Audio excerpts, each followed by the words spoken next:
Hi friends, final మ్యాచ్లో మరీ వర్స్ట్గా performance చేసిన హైదరాబాద్ టీం ఆ వివరాలేంటో ఇప్పుడు చూద్దాం. 2024 ఐపీఎల్ ఫైనల్ మ్యాచ్లో ఆదివారం చెన్నై ఎంఏ చిదంబరం స్టేడియంలో జరిగిన match IPL 2024 final Kolkata Knight Riders చేతిలో పూర్తిగా ఓడిపోయిందని Sunrisers captain Pat Cummins అంగీకరించారు. కేకేఆర్పై 8 వికెట్ల భారీ నష్టాన్ని సవిచూసిన తర్వాత హెచ్ఆర్హెచ్ రన్నరప్గా నిలిచింది.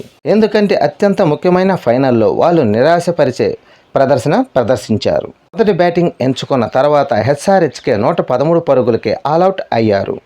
ఇక కేకేఆర్ వాళ్ళు మూడోసారి టైటిల్ని కైవసం చేసుకునేందుకు కేవలం 10.3 బాల్లోనే లక్ష్యాన్ని ఛేదించి ఐపీఎల్ టైటిల్ని కైవసం చేసుకున్నారు. ఈ సీజన్లో అత్యంత స్వల్ప స్కోరుతో మ్యాచ్ ముగియటం, అది కూడా ఫైనల్లో ఇదే మొదటిసారి. ఈ మ్యాచ్ని ఎస్ఆర్హెచ్కే ఎంత చెత్తగా ఆడిందో చూస్తుంటే అర్థమవుతుంది. టాస్క్ గెలిచి బ్యాటింగ్ ఎంచుకోవటం కమింగ్ సూన్ చేసిన పెద్ద తప్పు. ఐపీఎల్ సీజన్ 2024 ఏ క్రికెటర్కి ఏ అవార్డు వచ్చిందో ఇప్పుడు మనం చూద్దాం.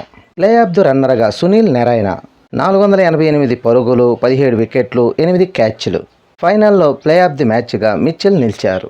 ఎమర్జెన్సీ ప్లేయర్ ఆఫ్ ది ఇయర్గా 2024కి నితిన్ రెడ్డి నిలిచారు. 303 పరుగులు, 3 వికెట్లు. ఆరెంజ్ క్యాప్ విజేతగా విరాట్ కోహ్లీ నిలిచారు. 741 పరుగులు చేసి ఆయన ఈ ఘనత సాధించారు. పర్పుల్ క్యాప్ విన్నర్గా హర్షద్ పటేల్ 24 వికెట్లు తీశారు. ఇక క్యాచ్ ఆఫ్ ది టోర్నగా Randeep Singh versus LSG. Strike of the season Jake Fraser McGurk 234.04 strike రేటుతో 330 పరుగులు చేశారు. అత్యధిక స్కోరర్ మార్కస్ స్టోనింగ్ 124 పరుగులు చేశారు. నాట్అవుట్గా నిలిచి వర్సెస్ సిఎస్కే. ఉత్తమ బౌలర్ గణాంకాలు సందీప్ శర్మ 5.18 వర్సెస్ ముంబై. అత్యధిక సార్లు 50 స్కోర్స్ సాధించింది విరాట్ కోహ్లీ 6 సార్లు సాధించారు.